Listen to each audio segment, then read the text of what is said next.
And we're back for another episode. ProfessorMichaelWelch.com, introducing the course, Prisons and Prisoners.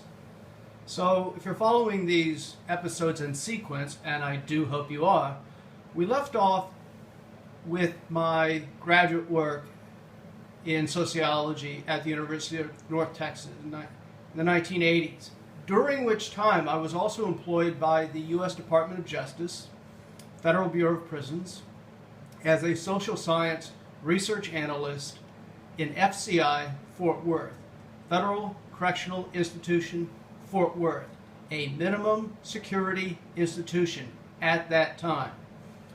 Also very unique, it was co-correctional. Male and female prisoners being held within the same institution, housed in separate dormitories. However, they were allowed to commingle during the day hours, in the dining hall, as well as at work, etc., etc. So I mentioned last time how things along lines of the correctional landscape in the United States began to change. Now, I worked for a social psychologist at FCI Fort Worth, very interesting researcher and administrator, and he would from time to time mention a concept that I have found exceedingly relevant to my work in sociology, called the JND, the just noticeable difference. When we notice things have changed. Psychologists have used this to study, for example, a dimmer on a light switch, and asking people at what point do they notice that the room gets either darker or lighter.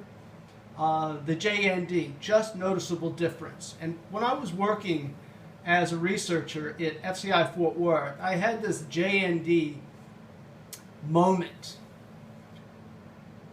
At that time, you had, on the compound, you had a recreation yard, and you had a quarter-mile track, you had a softball diamonds, and so on and so forth. You also had the, just right out of the movies, people imagine weightlifting in the yard. And yes, definitely there was a weightlifting area.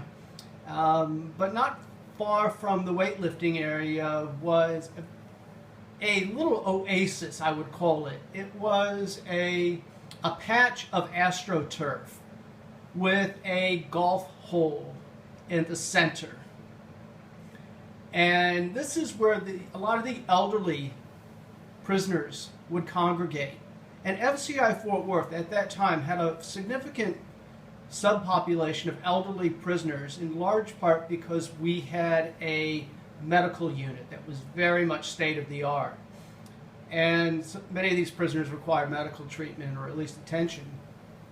And on this little oasis, as I called it, this patch of AstroTurf, the convicts would congregate, and they really didn't do a lot of golfing or putting or anything like that. It was just kind of their zone for interaction. I would never intervene. I would never walk on their AstroTurf. I just kind of left their space to themselves. And this was really kind of an interesting sociological observation. You had the weightlifters over there, you had the softball players over there, you had the runners over there, and then you had these elderly men sharing their thoughts with each other, etc., etc. And one day I had this JND moment, this just noticeable difference. I was going to the track to work out, because I was on the track team. We had convicts, prisoners, staff members, officers, administrators, researchers, myself. We were on a track team. We would compete with various corporate teams in Fort Worth and Dallas, and et cetera, et cetera.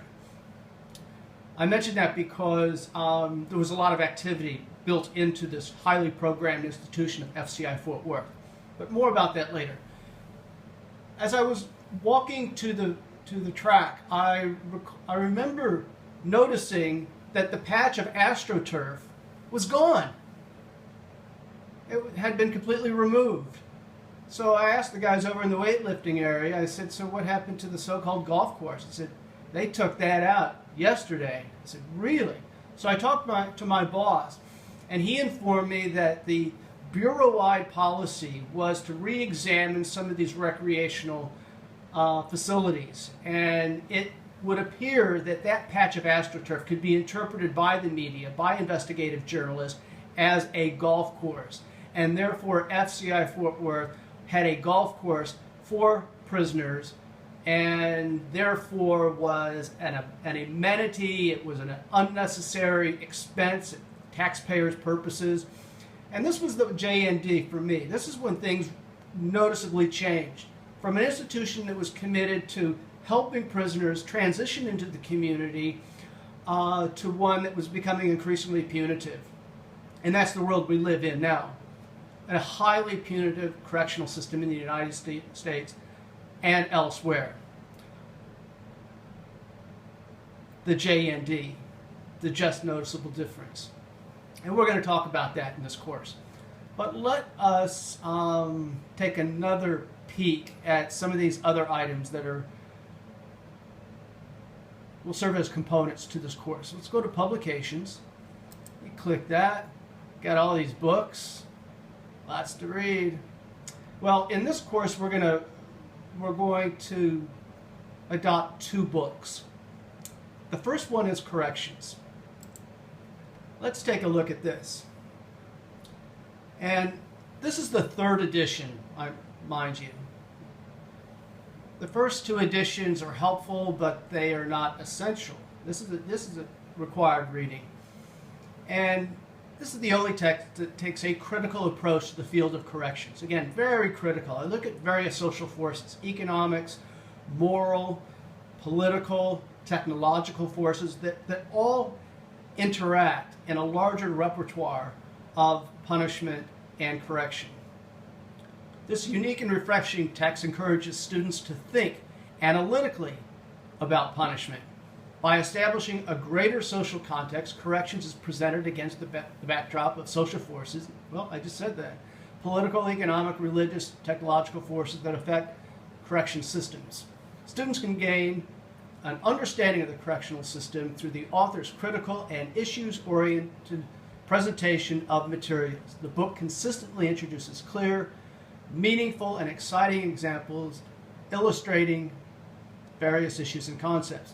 Now you can see there are 17 chapters in this enormous volume, 3rd edition.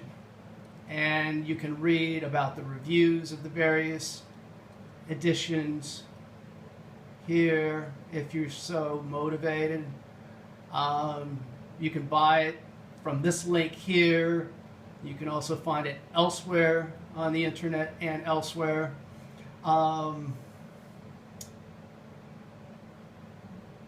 We're not going to read the entire book. We're going to select a few chapters along the way in each of these 3 segments of the course that I'm going to explain in the next couple of segments. But the first chapter we're going to read, we're going to jump right into theoretical penology. But this is not the first of 2 books that we're going to read in this course, Prisons and Prisoners. Let's go to the top of the list, and there you go. This is the first book we're going to read. We're not going to read the entire book, we're going to read most of it. And this is published by the good folks at the University of California Press, so if you want to go to that link, you can click it. This is this captures a lot of my more recent work in penology and the study of prisons. More than 10 years ago, I started studying prison museums, places like Alcatraz, for example, that we're going to study in depth in other episodes. And this book is a collection of these projects of field work. The resurrection of former prisons as museums has caught the attention of tourists, along with scholars interested in studying what is known as dark tourism. Unsurprisingly, due to their grim subject matter, Prison museums tend to invert the Disney experience, becoming the antithesis of the happiest place on earth. In Escape to Prison, the culmination of years of international research, noted criminologist Michael Welch, .com, explores 10 prison museums on 6 continents, examining the complex interplay between culture and punishment, from Alcatraz to the Argentine Penitentiary. Museums constructed on former locations of surveillance, torture, colonial control, and possibly even rehabilitation tell unique tales about the economic, political, religious, and scientific roots of each site's historical relationship to punishment. That's a lot to absorb. That's a lot to internalize. I think we need to have another cup of coffee and come back. I will explain how this book figures into this course, and then we're going to, in an additional episode, we're going to look at the syllabus and how that will link to the internet with videos of my field work. Okay, there we are.